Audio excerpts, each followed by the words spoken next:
لول أديك على الجو كاني ساعد الجو كاني من شيء كرتم تضوى ساعبين تضرب ساعة بينهم أوكي حالة مركزي أي كجرتي تاريخ مرة كرتات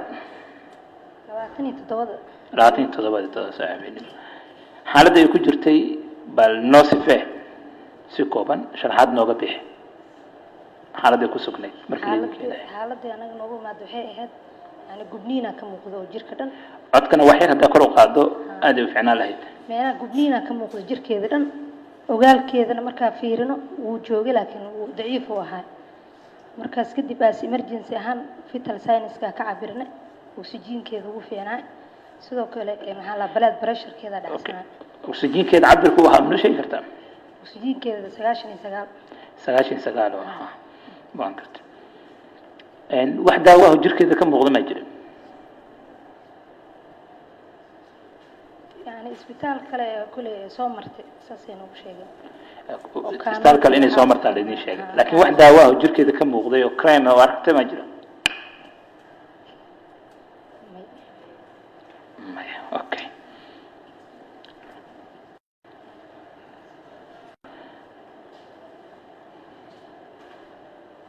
أنت هذا في دينيسي قرقاك عافيمات وحوجها يكون وداكتي مجرين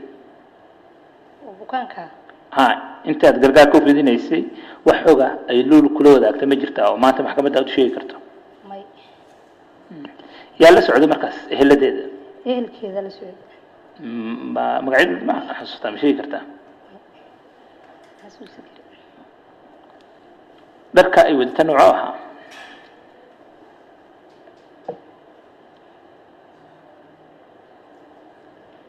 كليه waxa og tahay inaad sheegtid bisaruna darkeeda ma xasuusin laakiin waxa ku duubnaa baashada iyo darkeeda ma xasuusin laakiin baashada ku duubnaa okay tilaabooyin noocaha qaaday markii lagu keenay qofkaas guban tilaabooyinka ugu horeeya qaadno wuxuu ahaa horta bareesharkeeda dhacsana inaan maxaa la filimboyin siino dhiig ka qaadno kadibna maxaa la dhaqaatiirtii oo ku shaqo lahaayeen إنا مركزيتي على كاشنا أو عنا. غاتيرت على كاشتين يا كم ده؟ غاتيرت قليل كجود. غاتير قليل كجود أوكي. ما قعدت من شيء كتر غاتير كذا. غاتيرت دكتور عبد الحميد. دكتور عبد الحميد. أوكي.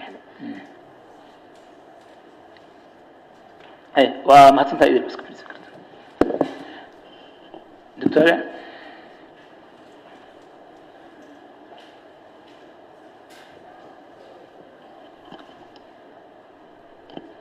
يعني إذا الوحين لو ذاكتي مركي قرقارك كواد وفديين بريشر كذا عبرين إني دكتور قليل كجود وحلقة هوش كجري أي لو ذاكتي وحرب مركا إن بل مركا الجوس ورجي تلابوين كأعتقادي نوعها هاي إن نشرت سكوبا. ما سنتهاي مركو رئيس وحافير إني قيبها كلا سيد أنا جو كلا دكاتير كلا إن لو هاي جرين waxaa koo ka ahaa documentiyadii consultationskii dhaqaatiirta kale la sameeyay aan review gareyno dhakhtarka cunaha dhagaha sanka documentiga uu qoray iyo dhakhtarka indhaha oo asagana la weydiiyey la tashi waxaa kaloo jirta dhakhtarka haweenka maadaama uur ay lahayd oo la weydiiyey talooyinkaas oo isku soo aruuriyey kadib waxaa go'aansanay inaan seexino waliba aan seexino qaybta oo intensive care unit-ka oo la dhaho ICU okay talooyinka ay bixiyaan oo documenti hadda ma wadata ha okay bal siyar dulmar noogu samee mid kasta taladii uu bixiyo hada hays oo warbixinta ku qoran dhakhtarka haweenka waxaa adkeed in la sameeyo computer caloosha ah maadaama ay gubatay waxaa la sameeyey كمبيوتر لا ده ترانسفاجنال التراساوند يعني كمبيوتر على شيء laga saaro way adkeyd madam jirku uu gubnaa hay maxaa la saaray marka waxaa la saaray computer kale oo dhanka hoos oo gudaha laga gelinayo dumarka oo stepka labaad oo lagu ogaado haduu uur jiray in kale waxaana la ogaaday inuu jiro uur 5 isbuuc ah waxa la ugu xaqiijin karana waxa waay gestational sac waxaa la xiriiray dhakhtarka indhaha wuxuu qoray warbixin ahayd in isha bidixda uu ku jiro dhiig xooggan oo ka muuqdo ku celi maxaa ka jira isha bidixda inay dhiig xooggan ka muuqdo qaybteeda kore oo conjunctival ah waxayna u qoreen dhiig suurtagalna ma ahayn in la hubiyo araggeeda maadaama dhiig xooggan uu ku wareegsan yahay isha waxaa soo haray dhakhtarka cunaha dhagaha sanka waxay dhaheen hadda annaga mu emergency tracheostomy wax loo oo ah in doonta la furo si oxygen loo siiyo inaysan u baahnayn laakiin ay u baahan tahay daawooyin kale oo loogu talagalay in lagu daaweeyo gubniinka oo la dhaho steroid si loo yareeyo bararka ka yimaada dhuunta qaybahaas kadib waa seexinay bukaanka okay markaad seexiseen jirkeeda baaritaan guud ma ku samayseen jirkeeda si guud ahaan wuu gubnaa gubniinkana waxaa ku qiyaasnay waan gaari doonaa waxaad ku qiyaastay baaritaan guud aad jirka ku samayseen soo ma yani si guud baaritaan guud waa ku samaynay waa ku samayseen okay meeqa maalmooda marka istaalka ay jiiftay waxay jiiftay 27/01/2024 taariikhda aan kuu sheego waa 1 bisha ilaa 2 bisha February saacada 6 subaxnimo يعني كودي ساعات مركا 27 ساعة habeenimo ilaa 2 bisha February subax hore 6 subaxnimo AM okay 6 subaxnimo AM waan kartaa waa markii la xaqiijiyay dhimashadeeda okay en heerka dabka jirkeeda gubay intuu la egyahay 90%. boqolkiiba 9 okay en sida ognahay maqaarka jirka bini'aadamka saddex la kabo isdul saaran way Soomaa oo epidermis iyo dermis iyo hypodermis dabka halku gaaray ilaa inta uu gaaray jirkeeda full degree thickness oo ah in saddexda layer uu gaaray okay en haddii uu gaaray epidermiska dareenkeeda jirka oo dareenkeeda saameyn nooc ah ku yeeshay wuxuu ku yeeshay qofkii in jirka bini'aadamka ah uu lumiyo wixii biyo ku jiray korkiisa biyaha oo lumis darteedna pressure-kii oo hoos u dhacay biyaha lumisay pressure-kina hoos u dhacay wuxuuna dabkuna wuxuu gaaray epidermiska saas ma yes okay marka dareemaheeda oo jirka oo ay wax ku dareemi karto ma shaqeynayeen ma dareemaysid inta dabku gaaray dareemaheeda si ahay qofka markii la rabo in shaqo loo qabto waa la suuxiyaa marka sidaa darteed ma la ogaan karin shaqada markii la qabanayo lama ogaan karin okay natiijada ah in ilaa la kabka saddexaad maqaarka uu gaaray dabku sidee ku gaarteen waxaa lagu ogaanaya aragtida calaamadaha ku soo muuqanaya hadba heerku yahay wuxuu leeyahay astaamo u gaar okay astaamaha marka hypodermis noqdo u gaaro dabku ay leedahay wax ma nooga sheegi kartaa ha ay noo sheeg waxaa kamid ah jirka oo dhan inuu noqdo qaybtaas gubatay madow xoogan haddaan muujinaya in meeshii layeriska dhan ay gubteen marmarka qaarna bocoolo biyo ah iyo waxyaabo kale oo dheeraada ay ka muuqan karaan baaritaanadeedana waxyaabo na tusin doonaa jira in murqaha ay dhaawac gaareen okay si markaad arrinkaas u ogaataan jirka waxaa dhahday 90% dabka waa gaaray soo ma maxaa isticmaasheen rule of 9 ma isticmaasheen okay bal noo sharax marka sidee u kala gaareen qayb kasta darajaday kala ahayd madaxa gacmaha caloosha feeraha mid kasta nisbada ay ka ahayd inaan u sheegtaan rabna markii la percentage-ka 90% qofku waa guban yahay micnaheedu waxaa inta badan korkiisa waa gubtay marka la rabo in la xisaabiyo waxaa la isticmaalaa rule of 9 kaas meel kasta waxay leedahay cabir u gaara iyo xisaab marka laga soo tago midaas waxaa gubnaa madaxa dhuunta labada gacmood feeraha horay gadaal labada lugood qeybo badan oo kamid ah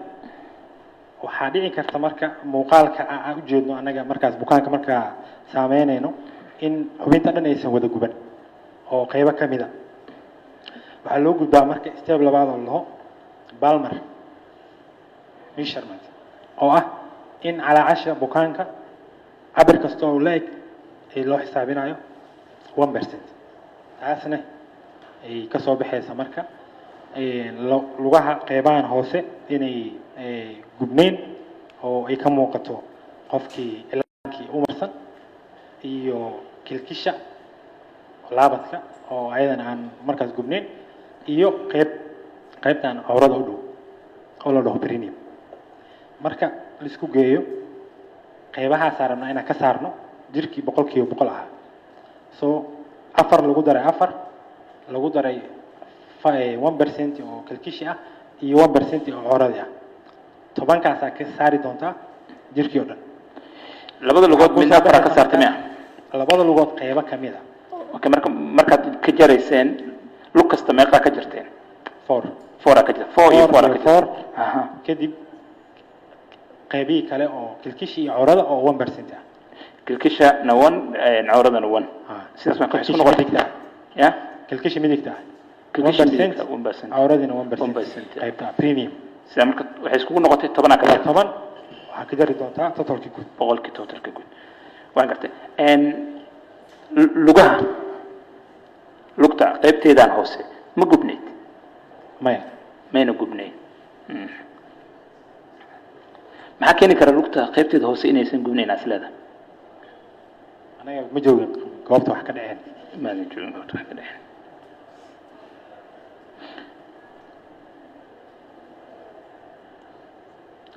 warbixintiina waxaa ku xusinayd in 28 bishii koowaad 2004 ka aqoon ku saxiixan tahay waxaa ku xusinayd film gas in laga helay maxaa loola jeedaa dhakhtarka markuu rabo qofka inuu wareysto bukaanka dhibka soo gaaray loo keeno wuxuu weydiiyaa sababta keentay ma biyo ku daatay miya ma dab kacaya ma qof meel ka soo dhacaya soo dhakhtarka wuxuu qorayaa marka waxa ahalka bukaanka ay u sheegeen inuu bukaanku dhacay oo ah bukaanka inuu soo gubtay marka waxaa leedahay xogtaas xog aad ku gaarteen baaritaan maaha waa xog leedin sheegay miya xogta history taken allaha waxaa laga qoraa bukaanka su'aalo qof ka soo dhacay meel lagu keenaya iyadoo dilaacday beeryarada markaa u samaynaysid qaliin ama wax inta aadan taasi garabta film gas maxaa loola jeedaa waa wax hulcay waaye waana warbixin aan ka qornay bukaanka eheladiisa waxna kuma raacsanin waxna kuma diidanin intaad baaritaanka sameynayseen wax gas ama bensiin ama nafto aad jirkeeda ka hesheen ma jirtaa maya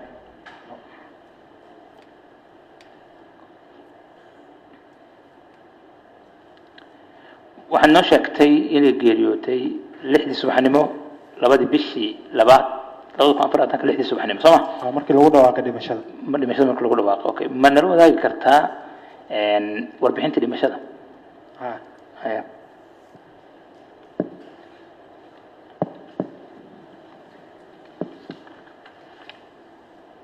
عشان أقصخه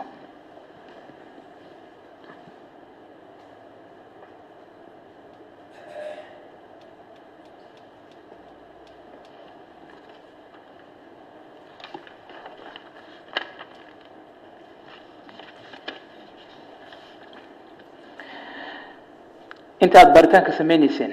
أما استالك إيتالي نول جيرك إذا مركز لقيتك الدبكة aan idin muuqday ma jira wax dhaawac ah oo aad ku aragteen jirkeeda maya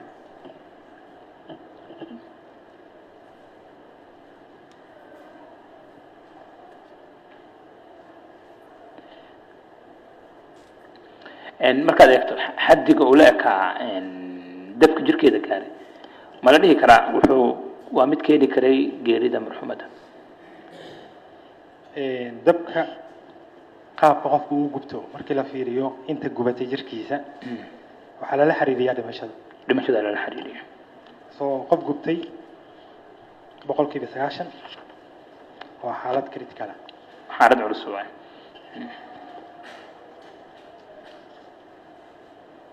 ان warqada nuqul kale ma ka haysataa warqada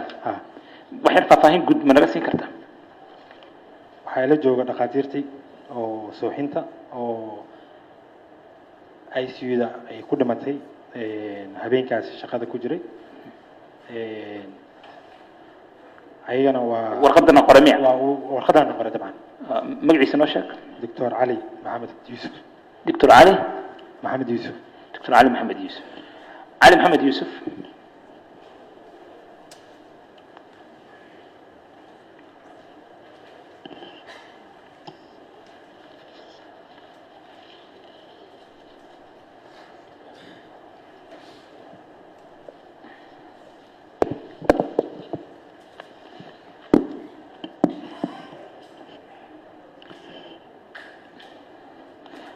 ان مقعد استحنوا علي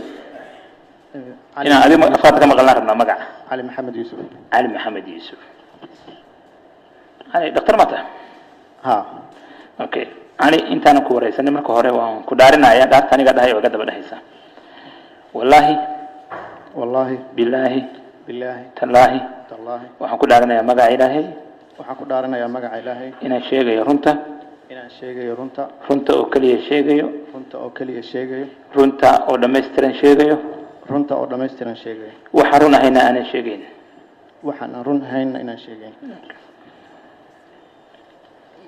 ان دكتور tahay soo ma jaamacada ka baxda undergraduate ka jaamacada banaadir sanadkee 2016 okay post graduate ma samaysay yes okay ma xaad ku takhasustay suuxdinta ila tacaalida xaaladaha adag okay ان halkee ka qaadatay takhasuska jaamacada SBU loo soo gaabiyo oo Salik Primary University iyo Digfaar Hospital Salik Primary University inta ku taala Istanbul ku taala okay qormay bilowday marka takhasuskaaga 2017 qormay soo dhameysay 2021 adiga iyo Dr. Cabdulhamid isku xil yahaydeen ma isku xiliya bilawnay laakiin hal sano ka hor aan dhameeyay 4 sano waa aniga takhasuskayga asagana 5 sano ان warqada loogu warbixinayo lagu cadeynayo dhimashada Luul Cabdilcasiis aba qorsoma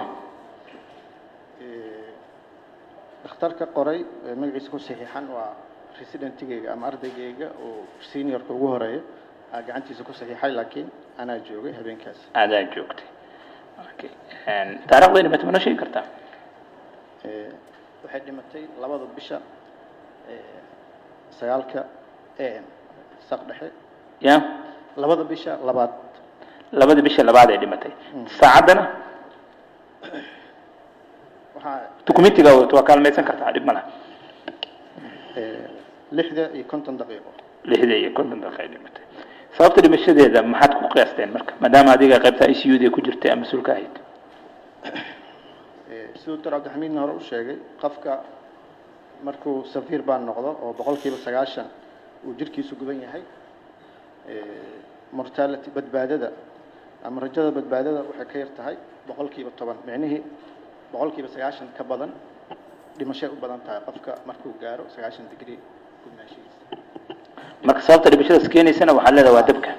waa dib ka dhashay dabkaas jirkeeda sida daran u gubay meeshana waa ku cadahay safiir baan gubnaashaha daran sababta koowaad ah ان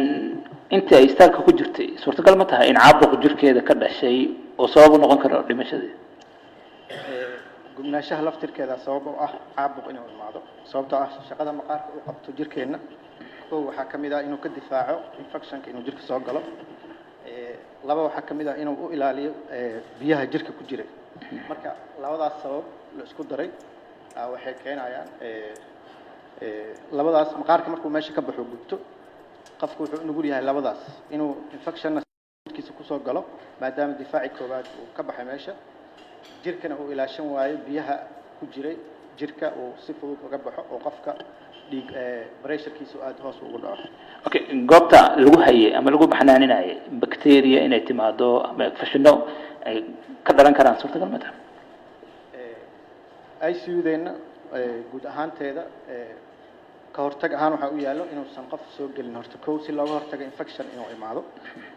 labo ICU-da dhexdeeda waxaa kusii dhex taalo laba qol oo loogu talagalay dadka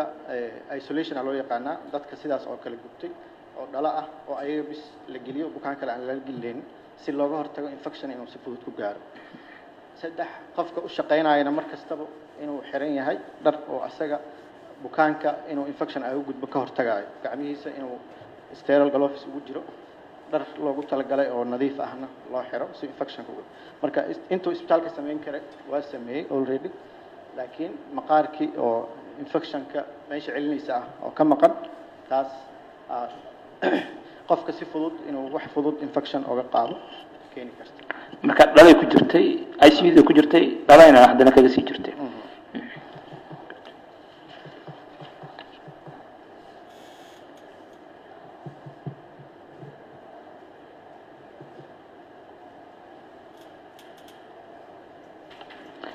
وما سنتها دكتور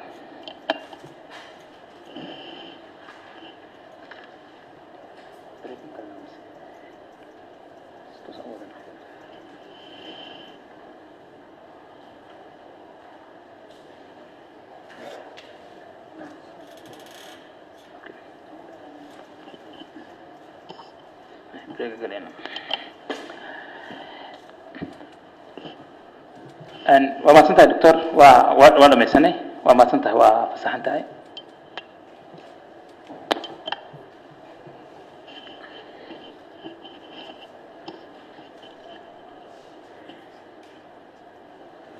halkaas maxkamaddu waxay uga gudubtay dhaqaatiirtii baxnaanisay luul intay ku jirtay istaalka tababarada iyo cilmi baarista ee Digfaar maxkamaddu